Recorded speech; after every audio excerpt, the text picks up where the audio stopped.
예수님께서 예루살렘을 비롯해 유대 지역에서의 여러 사역들을 마치시고 북쪽의 갈릴리 지역으로 가셨을 때의 그 일을 지금 기록하고 있는 겁니다. 유대인들이 예수님을 죽이려고 혈안이 된 까닭에 예수님은 지난 한 6개월 정도간을 유대에 내려가지 않으시고 갈릴리 지역에서만 머물면서 활동을 하셨던 거죠. 그래서 그러는 차에 유대인의 명절인 초막절이 다가오게 된 겁니다. 그러자 예수님의 이 육신의 형제들이 예수님의 동생들이 있지 않았습니까? 예수님께 이렇게 말하는 겁니다. 당신이 행하는 일을 제자들도 보게 여기를 떠나 유대로 가소서. 여기서 이 제자들이라는 것은 12제자를 말하는 것이 아니고 12제자는 지금 예수님과 함께 갈릴리에 있는 거죠. 여기서 말하는 제자라는 것은 예수님께서 유대 그리고 예루살렘에서 활동하실 때 예수님을 따랐던 그 무리들을 말하는 겁니다. 그러니 이제 거기 예루살렘에 또 유대 지역에 올라가서 거기서 능력도 행하고 또 기적도 치유도 행하고 그러시라. 그런 얘기죠. 그러면은 거기 있는 사람들이 다 예수님 당신을 쫓지 않겠습니까? 라는 형제들의 그런 말인 것입니다. 그러면서 이제 4절에 이렇게 덧붙이고 있죠. 스스로 나타나기를 구하면서 묻혀서 일하는 사람이 없나니 이 일을 행하려 하거든 자신을 세상에 나타내소서. 그러니까 여기 갈릴리 시골 동네에만 묻혀서 있지 마시고 여기서만 무슨 기적도 능력도 행하면은 그것이 크게 세상에 나타날 수 있겠습니까? 그러니 저 도시 사람들 많은 곳 거기 예루살렘에 가셔가지고 거기서 병자를 고치고 또 능력도 행하고 기적을 베풀면은 그러면은 당신을 세상 사람들이 다 주목해보고 그 인기와 명성이 크게 될 것입니다. 이렇게 이제 예수님의 형제들이 이렇게 조언을 하는 것이죠. 그래서 이것을 보면은 예수님의 형제들도 아직까지 예수님께서 바라시는 그런 믿음을 가지진 못했던 거죠. 당시 많은 무리들하고 똑같이. 그래서 예수님이 공급하시는 육신의 떡 아니면은 육신의 치유 그런 것만 구하고 또 주목했던 사람들 제자들 이 예수님의 형제들도 같았다라는 거죠. 그래서 그러한 형제들의 말에 예수님께서 뭐라고 대꾸하십니까? 내 때가 아직 이르지 아니했다 그랬습니다. 오늘 6절에 내 때는 아직 이르지 아니하였다 이렇게 답하십니다. 이 말씀이 뭐냐면 그렇다고 해서 이 때가 이르면은 세상 사람들이 원하는 방식으로 내가 나를 드러낼 것이다 그런 말씀이 아니고요. 때가 올 터인데 그 때가 되면은 하나님의 뜻을 하나님의 길 안에서 드러내게 되는 때가 있을 거다. 그러나 아직은 때가 아니다. 이렇게 말씀하고 계시는 겁니다. 그 때라는 것은 하나님께서 예수 그리스도를 이 땅에 보내신 목적을 이루시는 그 때를 말하는 것이죠. 그 때가 아직 이르진 않았다라는 것입니다. 그래서 그 목적이라는 것은 예수님께서 십자가를 지심으로 온 인류를 구원하시는 그 목적을 말하는 것이죠. 그리고 부활을 통해서 그 십자가를 믿는 모든 사람들을 구원하실 그 목적을 말하는 거예요. 한마디로 말해서 구원의 사역을 완성하시는 그 목적을 말하는 것이고 그 목적을 이룰 그때 그때가 이제 곧 올 것인데 아직은 아니라 그런 말씀입니다. 사실 지금 이 갈릴리에서 형제들에게 이 말씀을 하시는 시점 있잖아요. 오늘 본문의 이 시점은 초막절에 가까운 그런 시기였습니다. 오늘 본문에도 기록하고 있듯이요. 이 초막절은 예수님께 해마다 있는 것인데 이 초막절은 예수님께서 공생애를 시작하시고 두 번째 맞으신 그 초막절을 가리킵니다. 그러니까 예수님이 공생애 몇 년 하셨죠? 3년간 공생애 하셨잖아요. 이 3년간 공생애를 하셨는데 이 초막절이 두 번째 해 초막절이니까 이 초막절을 지나고 다음 해가 되면은 이제 십자가를 지시고 우리의 구원을 완성하시는 그런 때가 이제 곧 다가오는 것입니다. 실제로 이 말씀을 하시고 나서 6개월이 지난 그 다음에 6월절이 되었을 때 예수님께서 십자가를 지시고 당신의 모든 구원의 사역을 완성하신 것을 볼 수 있습니다.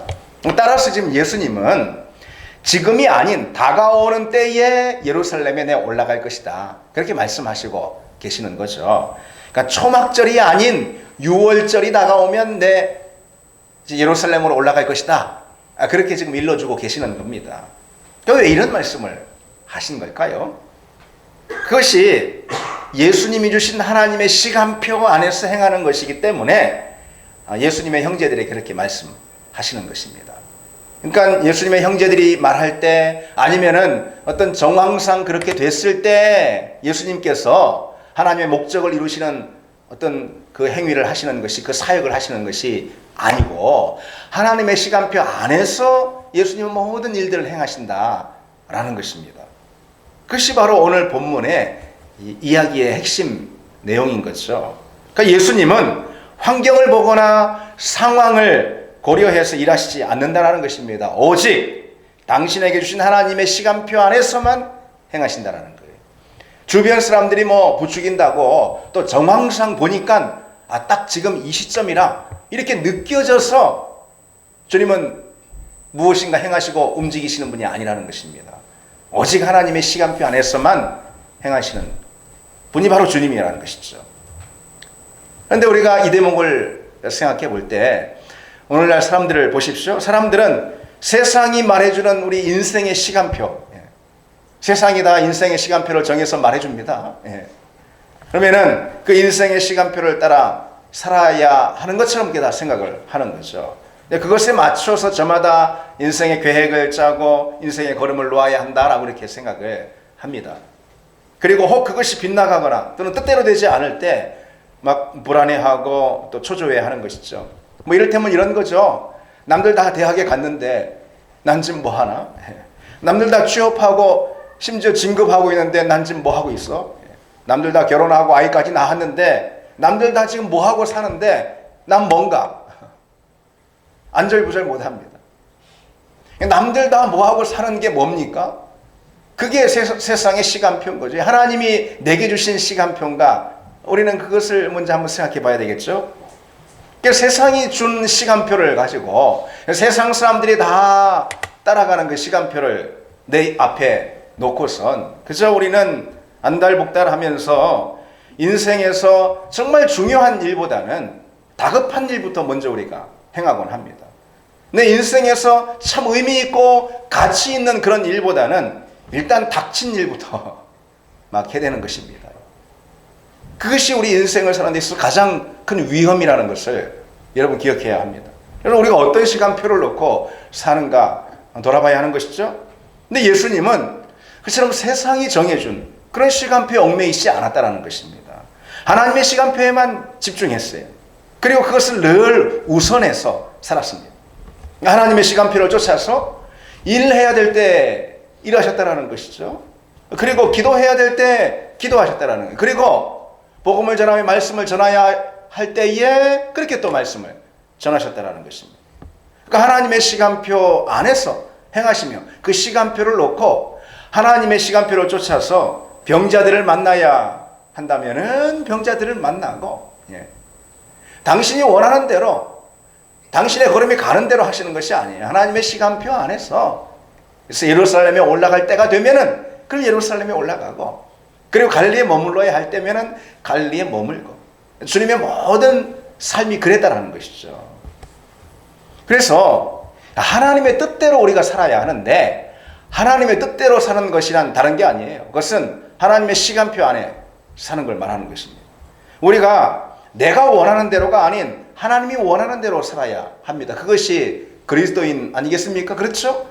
내가 원하는 대로 살지 않고 하나님이 원하시는 대로 사는 게 뭡니까? 어떻게 하는 겁니까? 하나님의 시간표를 놓고 사는 것을 말하는 겁니다.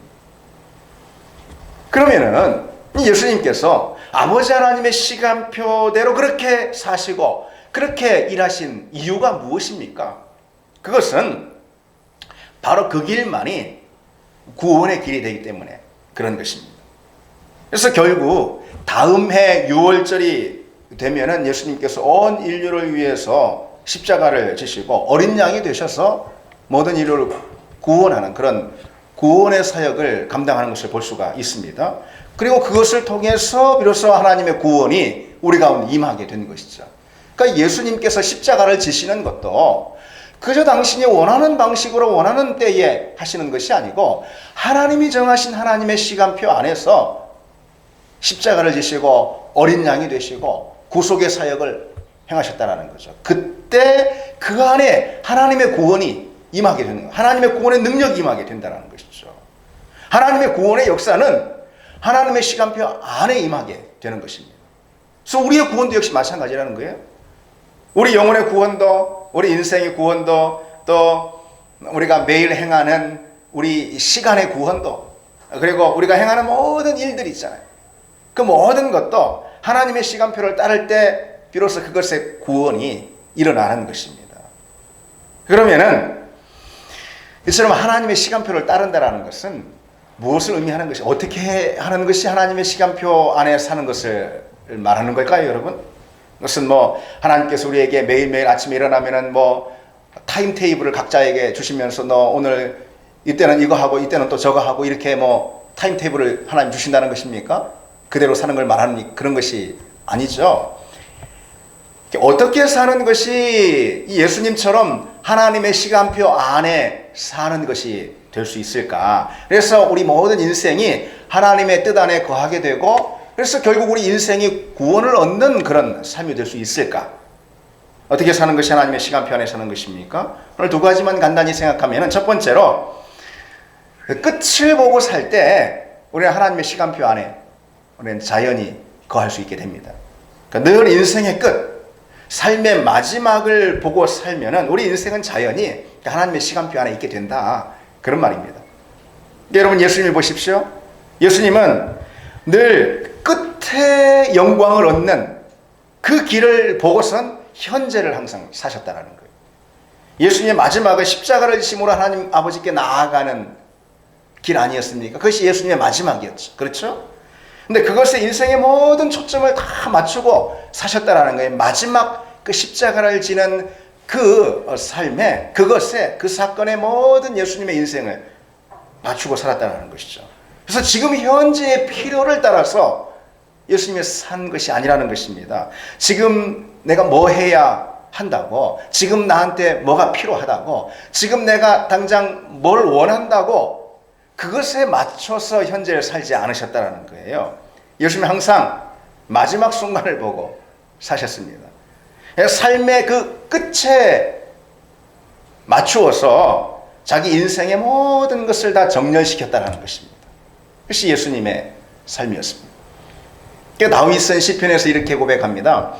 여호와여, 나의 종말과 연한이 언제까지인지 알게 하사. 내 인생의 끝이, 종말이, 그리고 내 인생의 기한이 얼마인지 늘 보고 살게 해주옵소서. 이렇게 고백합니다. 그러면서 이렇게 기도합니다. 나의 연약함을 알게 하소서. 주께서 나의 날을 한 뼘 길이만큼 되게 하시매 나의 인생이 주 앞에는 없는 것 같사오니 사람이 그가 든든히 서 있는 때에도 진실로 모두가 허사일 뿐이니라. 그래 고백합니다. 내 인생의 그 끝과 정해진 횟수를 내가 아는 지혜를 달라라는 그런 기도인 거죠. 그래서 나의 연약함을 잊지 않게 해 주옵소서라는 것입니다. 하나님께서 우리에게 정해주신 그런 인생, 그 인생의 기한은 그저 한 뼘에 불과한데 그것은 하나님 앞에서 볼 땐 아무것도 아닌 거라는 것입니다.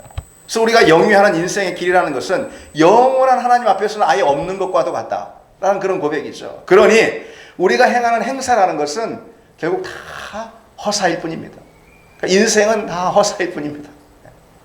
다윗이 여러분 무슨 인생의 허물을 지금 노래하고 있는 것일까요? 허무주의에, 염세주의에 그저 빠져 있는 것일까요? 다윗은 이런 기도를 하고 있는 거예요. 홀로 뭐 영원할 것처럼 사는 그런 태도 있잖아요. 마치 끝이 없는 것처럼 사는 그런 태도 있잖아요. 그런 태도를 경계하며 살게 해 주옵소서. 그것입니다. 우리가 사는 날은 그저 한 뼘 길이도 되지 않습니다. 그러니 항상 끝을 보며 사는 그런 믿음의 지혜를 주시옵소서. 그런 기도죠. 그래서 우리 역시 그렇습니다.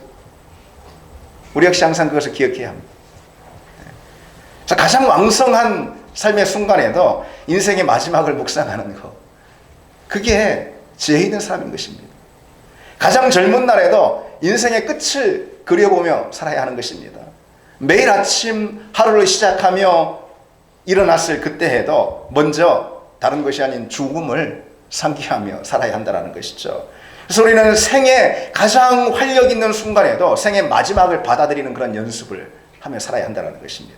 그리고 인생의 끝에 맞추어서 우리 삶의 우선순위를 정렬시키는 사람들이 되어야 하는, 그것이 바로 믿음의 사람이고 또 지혜 있는 사람의 태도인 것입니다. 여러분, 사실 조금만 이렇게 눈을 들어봐도 우리는 가까운 사람들의 이 마지막을 늘 곁에 두며 살지 않습니까? 뭐 지난 한 주간도 보니까 인터넷만 창만 열면은 그 어느 그 유명한 배우의 죽음에 대해서 계속 나오더라고요. 이렇게 인터넷만 키면은 죽음을 묵상하게 되는. 예. 근데 사실 뭐 인터넷뿐 아니라 우리 이웃들, 우리 가까운 주변에, 그리고 심지어 가족들, 그런 사람들의 죽음을 우리가 가까이에서 겪어보지 않은 사람 여기 아무도 없잖아요. 그렇죠? 그 다음에는 이제 우리 차례인 것입니다. 예. 그래서 저는 이전에 이제 큰 사람들 많이 모이는 그런 교회의 교구 목사로 제가 이제 섬길 때 한 주에 몇 차례씩 장례를 치렀던 적이 있었습니다. 그것이 많이 기억이 납니다. 심지어는요, 같은 날에 시간차를 두고 같은 장례식장에서 다른 우리 교우 두 가정의 장례식을 그 시간차를 두고선 집례한 적도 있습니다. 그래서 이제 종종 그런 일이 있습니다. 장례식을 치르고 이제 빈소에서 또는 장례식장에서 이렇게 내려오면은 전화가 옵니다. 예. 구역장 집사님한테, 목사님, 아무개 권사님 소천하셨어요. 예. 옵니다. 그럼 곧바로 그분의 빈소로 향하게 되는 것이죠. 그때가 이제 30대 중반의 젊은 그런 나이의 목사였지만 제가 거듭되는 죽음을 목격하면서 인생의 마지막을 묵상하지 않을 수가 없었다라는 거죠. 그런데 저는 이 목사라는 직분 때문에 죽음을 더 가까이 두게 된 그런 기회로 인해서 오히려 삶에 대해 더 많은 지혜를 얻게 됐다. 그렇게 감사하고 있습니다. 죽음은 결국 모든 것을 다 내려놓게 합니다. 어제까지 함께 이야기하고 웃고 떠들고 삶을 나누었던 그분이 오늘 모든 것을 내려놓고 하나님 부르심을 받은 것입니다. 그래서 인생에서 이뤄놓은 모든 성취들, 그거 없으면 뭐 그냥 못 살 것처럼 막 매달려 달려갔던 그런 모든 우리 인생의 일들, 관계들, 그리고 심지어 가족들까지 다 나와 함께 죽음의 문턱을 넘을 수는 없는 거죠. 그렇게 함께했던 성도들의 죽음을 대면할 때마다 우리의 삶을, 남은 삶을 계수하지 않을 수 없는 거죠. 그것이 바로 지혜인 것입니다. 진짜 지혜는 어떻게 살아야 할까라는 것보다, 거기서 오기보다는, 진짜 지혜는 반대로 우리 인생의 마지막에 대해서 묵상할 때 우리에게 온다라는 것입니다. 그래서 시편 기자는 우리에게 우리 날 계수함을 가르치사 지혜로운 마음을 얻게 하소서 그랬습니다. 나를 계수할 줄 알아야 한다라는 거예요. 끝없이 살 것처럼 생각하면 안 되는 것입니다. 정말 삶에 대한 지혜를 갖는 사람은 삶의 끝을 묵상하는 사람입니다. 생의 기쁨과 행복을 가슴에 충만히 담기를 원하는 그런 사람은 생의 마지막을 주목하며 사는 사람이라는 것이죠. 성공회라는 교단이 있어요. 성공회에서는 우리 개신교회는 없는 그런 유익한 의식이 하나 있습니다. 바로 이 재를 성도들의 이마에 이렇게 바르는 그런 의식입니다. 그래서 그 의식은 죽음을 상기하는 강렬한 의식이라고 합니다. 그러니까 여기에 사용되는 재는 종려나무 가지를 이렇게 태워가지고 하는 거 진짜 재인데 그것을 물과 섞어가지고 까만 반죽으로 만든 겁니다. 의식이 시작이 되면 성도들이 한 사람씩 이제 앞에 나오고 사제 앞에 무릎을 꿇습니다. 그러면은 사제가 엄지손가락으로 검은 재를 이렇게 발라가지고 이마에다가 이렇게 엄지손가락으로 십자가를 그려줍니다. 그러면서 이렇게 선포합니다. 당신은 흑이니 흑으로 돌아갈지어다. 이렇게. 성공회에서는 이 의식을 1년에 한 번씩 엄숙히 치른다고 합니다. 참석한 성도들은 그 사제가 선포하는 말을 듣고 마음이 뒤숭숭해지는 거죠.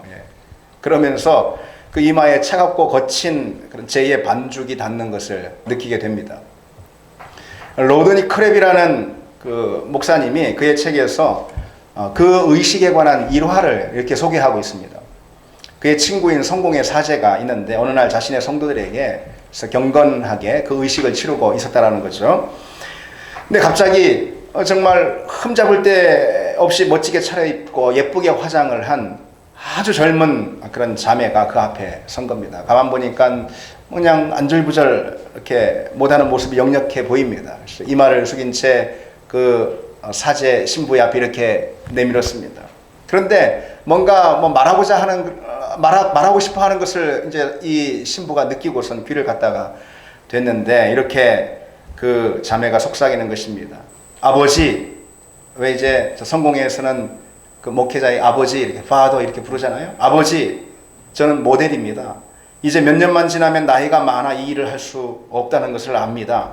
제 몸이 늙어가고 있는데 저는 도무지 그것을 수긍할 수 없습니다. 그러나 1년에 한 번 이 자리에서 그것을 깨닫습니다. 그러니 죄를 발라주십시오. 세게 발라주십시오. 그랬다는 것이죠. 그게 신앙입니다, 여러분. 그게 그리스도인입니다. 우리는 세상에서 인생의 마지막이 언제 올지 전혀 기억하지, 전혀 주목하지 않고 그저 현재의 삶에 함몰돼서 바쁘게 삽니다. 그러나 그리스도인은 아니, 지혜로운 사람은 인생의 마지막을 늘 묵상합니다. 그래서 그럴 때 비로소 우리는 하나님도 묵상하게 됩니다. 우리 이 사실을 알아야 합니다. 인생의 마지막을 묵상하는 사람만이 하나님을 묵상하는 사람이 될 수가 있습니다. 세상 사람들은 사실 인생의 끝을 생각하면 너무 두렵고 불안하죠. 예. 죽음을 맞이할 때 그 두려움, 그 공포, 생각만 해도 끔찍하죠. 그래서 생각을 안 합니다. 생각 안 하고 지금만 생각합니다. 그러니 마지막이 되면은 준비 없는 삶이 되지 않겠습니까? 그렇죠. 그러나 우리 인생의 마지막을 묵상해야 되고, 그럴 때 하나님을 묵상할 수 있고 또 영원하신 하나님 나라를 기억할 수가 있으며 그것을 소망으로 품을 수가 있는 것이죠. 바울은 고린도후서 4장 16절에 그러므로 우리가 낙심하지 아니하노니 우리의 겉사람은 낡아지나 우리의 속사람은 날로 새로워지도다 그랬습니다. 겉사람 육신은 낡아지는데 속사람 영혼은 날로 새로워진다, 그것이죠. 여러분, 인생에 생로병사가 있잖아요. 다들 똑같이 살다가 그리고 늙어서 병들어 죽는 것입니다. 그러지 않은 사람 있습니까? 인생의 인생과 만물의 원리인 것이죠, 그것이. 그런데요, 우리는 이제 예수 믿고 전혀 다른 생로병사의 그런 메커니즘 안에 들어오게 됐다라는 거예요, 우리가. 날로 시들어 죽어가는 그런 원리, 세상의 이치를 따르지 않고 오히려 살면 살수록 날로 새로워지고 거듭 새롭게 나는 그런 새로운 삶의 원리, 삶의 메커니즘 안에 들어오게 됐다는 것입니다. 예수 믿은 다음에. 우리 영이 날로 새로워지니까 그렇습니다. 근데 그것을 확신하고 또 경험하는 은혜, 우리 영이 날로 가면 갈수록 새로워진다는 것을 경험하는 그 은혜 있잖아요. 그것은 무엇을 통해 오는가? 마지막을 늘 묵상할 때, 믿음 안에서 마지막을 묵상하고 소망으로 가질 때 일어난다는 것이죠. 그럴 때 우리 인생은 하나님의 시간표 안에 또 있게 되고, 그리고 우리 영혼의 새로움을 또 날마다 경험하게 될 줄 믿습니다. 둘째로, 우리가 하나님의 시간표 안에 살아야 한다 했습니다. 그런데 하나님의 시간표 안에 사는 것이 어떤 것인가? 그것은 영원을 위해서 현재를 사용하는 그런 삶을 말하는 것입니다. 현재의 만족을 위해서 현재의 시간을 소비하는 것이 아니라 영원을 위해서 지금의 시간을 사용하는 것입니다. 그때 우리는 하나님의 시간표 안에 자연히 거하게 될 수 있다는 거예요. 오늘 주님을 보십시오. 현재의 만족, 현재 사람들이 예수님께 다 보내주는 그런 주목과 시선과 그런 인기, 그것을 만족으로 얻기 위해서 지금 현재를 살지 않았다는 거예요, 예수님은. 요한복음 18장 36절에 내 나라는 이 세상에 속한 것이 아니라 주님 그렇게 말씀하시면서 주님의 시선은 늘 영원하신 하나님 나라 아버지 품에 늘 고정되어 있었습니다. 그리고 그 나라를 위해서 지금 현재를 사용하며 살았다는 것이죠. 그것이 하나님의 시간표 안에 있게 되는 것이고 그런 사람만이 하나님 앞에 구원받는 삶이 될 수 있다는 거죠. 바울 역시 우리가 주목하는 것은 보이는 것이 아니요 보이지 않는 것이니 보이는 것은 잠깐이요 보이지 않는 것은 영원함이라 그랬습니다. 현재 우리가 도모하는 모든 일들 그건 잠깐이고 언젠가 다 사라진다라는 거죠. 그래서 결국 남는 것은 영원을 위해서 투자한 우리의 모든 노력들 뿐이라는 것입니다. 그래서 영원을 바라보고 영원을 위해서 지금 현재의 삶을 살고 그럴 때 비로소 우리의 지금 현재의 삶도 죽어 썩어 사라지는 것이 아니라 하나님 앞에 의미 있는 가치 있는 시간들로 다시 살아나게 된다는 것입니다. 그래서 우리는 하나님이 주신 인생이라는 이 자원, 시간이라는 이 자원, 이것을 잠깐의 삶이 아닌 영원을 위해 살라라고 부르심을 받은 사람이라는 그것이 바로 그리스도인입니다. 그것이 바로 구원받는 사람입니다. 하나님 나라라는 이 크고 넓은 시야, 영원한 하나님 나라라는 이 넓은 시야를 갖고 지금 우리 현재의 삶을 살아내는 그래서 그 안에서 인생의 목적도 갖고 세우고 그 안에서 인생의 지도도 그리고 하나님의 영원한 나라라는 그런 시야를 가지고 인생의 목적도 인생의 지도도 갖는 그런 사람이 돼야 한다는 것입니다. 그것이 바로 그리스도인인 거죠. 그럴 때에 우리는 현재에만 매몰되어 삶으로 우리 인생을 다 탕진하고 낭비하지 않게 된다는 것입니다. 영혼을 위해서 우리 인생을 살 때 현재도 구속이 된다는 것입니다. 이 넓은 시야를 우리가 가져야 합니다. 여러분 비행기 조종사는 대륙에서 대륙으로 이렇게 운항을 하지 않습니까? 어떻게 그 먼 길을 어떻게 그 길을 다 알고선 뭐 이렇게 가는 걸까요? 물론 아니죠. 그 먼 길을 뭐 다 알아서 이렇게 눈으로 보고 가는 게 아니고 계기 비행을 한다. 그럽니다. 그래서 조종석에 있는 나침판이나 뭐 아니면은 레이더나 여러 가지 그 위치를 잡아가는 그런 장비들 있잖아요. 그런 계기판에 의존해서 길을 찾아 목적지까지 가는 거죠. 그 드넓은 하늘에서 그 먼 곳까지. 그러니까 비행을 할 수가 있는 것입니다. 반대로 이렇게 눈 바로 앞에 이렇게 보이는 것을 시야로 이렇게 파악해서 비행하는 걸 이제 시계 비행이라 그렇게 말하죠. 근데 이 시계 비행은 기껏해야 이륙할 때나 착륙할 때 아니면 비상 상황에서나 조종사들이 선택하는 그런 비행이죠. 대개는 조종사들이 기계 비행에 의존합니다. 기계 비행은 날씨나 또 여러 환경들 그런 거 여러 악천후 이런 것으로 시야가 확보되지 않을 때도 전혀 문제되지 않아요. 안전하게 갈 수 있습니다. 우리 인생도 마찬가지죠. 영원이라는 그런 시야를 가지고 믿음과 말씀이라는 그런 계기판에 의존해서 살 때 그때 우리 인생이 안전하게 목적지까지 가는 거지. 그저 우리 눈앞에 보이는 것만 쫓아 살 때 다른 말로 해서 우리 손목에 찬 시계만 쳐다보고 살 때 그때 우리 시간은 사실 잃어버리는 시간이 된다는 것입니다. 우리 인생도 죽은 인생이 되는 것이죠. 닐 포스터먼이라는 사회학자가 있습니다. 이렇게 말했습니다. 시계의 발명으로 인해서 사람들은 더 이상 영원성을 인간 활동의 목적과 기준으로 삼지 않았다 그랬습니다. 시계가 발명된 다음부터 시간이 잘게 쪼개지게 됐고 사람들이 그 잘게 쪼개진 시간 안에 그냥 매몰돼 가지고 시간만 쳐다보고 현재만 위해서 자기 모든 인생을 거기에 담아놓고 산다라는 것이죠. 영원한 시야를 잃어버렸어요.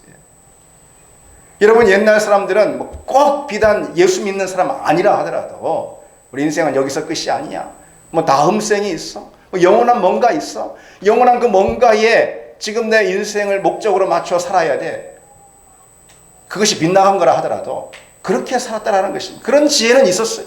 그런데 오늘 우리는 예수 믿는 사람이라 해도 영원이라는 하나님의 시간표 그 시야를 다 잃어버리고 그저 현재 매몰돼 가지고 손목에 찬 시계만 들여다보고 산다라는 것입니다. 여러분 어떻게 살고 계십니까? 지난 한 주 어떻게 사셨습니까? 시계만 쳐다보며 바쁘게 사셨습니까? 그러니까 현재만 매몰돼 살면 안 되는 것이죠. 지금 여기서 도모하는 우리 모든 일들은 결국 다 언젠가 다 사라지는 것이죠. 언젠가 다 없어지는 것입니다. 하나님이 우리에게 주신 인생이라는 자원, 시간이라는 자원을 우리는 하나님의 시간표 안에서 사용해야 하는 거예요. 그러려면은 영혼을 바라보고 현재를 그 영혼을 향해 그 목적을 위해 사용해야 한다는 것입니다. 이 시간 이야기를 했으니 여러분 오늘 우리처럼 시간을 이렇게 소중히 여기는 사람 없잖아요. 시간을 그렇게 소중히 여기는데 사실 시간, 우리의 모든 소중히 여기는 그 시간들이 다 의미 있는 시간, 가치 있는 시간, 우리를 살리고 있는 그런 시간들이 되고 있는지는 우리가 점검해야 합니다. 여러분 시간이라는 것이 뭡니까? 시간이라는 것이 시계가 가르치고 있는 그 초침이나 분침이 시간입니까? 그렇지 않죠. 하나님은 우리에게 그렇게 하루를 12로 또 그 12를 60으로 잘게 쪼갠 시계를 우리에게 주신 것이 아니잖아요. 하나님은 우리에게 시간을 주셨습니다. 시간을. 시계만 쳐다보고 바쁘게 시간이 정해준 대로 쫓아 살라고 우리에게 시계를 주시지 않고 영혼을 향해 우리 시간을 사용하라고 우리에게 시간을 주셨다는 것이죠. 근데 오늘 우리나라 이 통계청에서 그 최근에 사람들에게 시간에 대해서 물었다는 것입니다. 근데 우리나라 사람들이 26% 항상 시간에 쫓긴다. 그리고 56% 거의 늘 시간에 쫓긴다. 5명 중에서 4명이 시간에 쫓겨 다 바쁘게 산다는 것이죠. 1분 1초를 쪼개서 아깝게 산다는 것입니다. 그래서 오늘날을 가리켜서 시간의 고밀도화 시대라 그렇게 말합니다. 이게 무슨 말이냐면 중세시대까지는 시간의 최소 단위가 대략 하루 정도였어요. 하루. 하루를 가지고 계산을 하는 거예요. 시간을. 근데 그러면 시계가 언제 생겼을까? 이것은 13세기 후반 정도로 학자들이 생각합니다. 그때 이 시계는 그런데 분침이 없어요. 시침만 있었어요. 그래서 1시간 단위로 가르치는. 그걸 이게 시간을 가르쳐 주는 것이죠. 이게 다시 말해서 기껏 수백 년 전까지만 해도 1시간이 시간의 최소 단위였어요. 우리나라 같으면은 일각이라고 했어요. 일각이 여삼초다 그런 말 하잖아요. 일각은 15분을 말하는 것입니다. 우리나라 사람 그래도 조상들도 바쁘게 살았나 봐요. 15분으로 잘랐어요. 그래도 여러분 15분 혹은 1시간이 시간의 최소 단위였을 때와 비교하면은 지금은 1초. 얼마나 짧은 시간이에요. 그렇죠? 그렇게 잘게 시간을 세분화시켜가지고 우리 삶을 효과적으로 살 수 있다고 그렇게 생각하는지 모르는데 그래서 시간의 고밀도화가 일어났는데 그러나 그것이 우리에게 엄청난 스트레스를 줄 뿐이지 사실은 이 시간의 고밀도화가 삶의 고밀도화로 이어지지는 않지 않았습니까?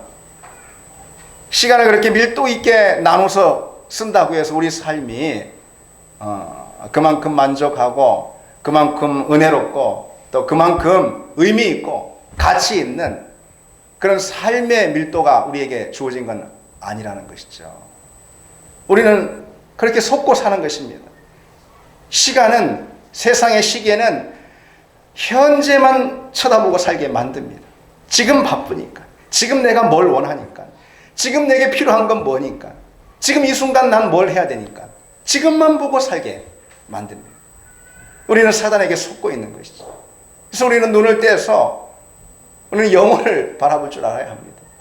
하나님의 시간표라는 더 넓은 시야 안에서 우리가 지금 현재를 무엇을 위해 사용해야 할까 봐야 한다는 것이죠. 그런 사람만이 마지막 때 주님의 구원을 얻는 사람이 될 수 있을 줄 믿습니다. 이제 말씀을 맺겠습니다. 여러분 하나님의 시간표 안에 사는 사람이 구원을 누리는 사람인 줄 믿습니다. 그러니까 하나님의 시간표 안에 누가 사느냐? 늘 인생의 끝을 보고 살아야 한다는 거예요. 그리고 영혼을 위해서 지금 현재를 사용하는 그런 사람만이 하나님의 시간표 안에 거하는 것이고, 그 사람만이 하나님의 구원을 누리게 될 줄 믿습니다. 같이 이 찬양하겠습니다.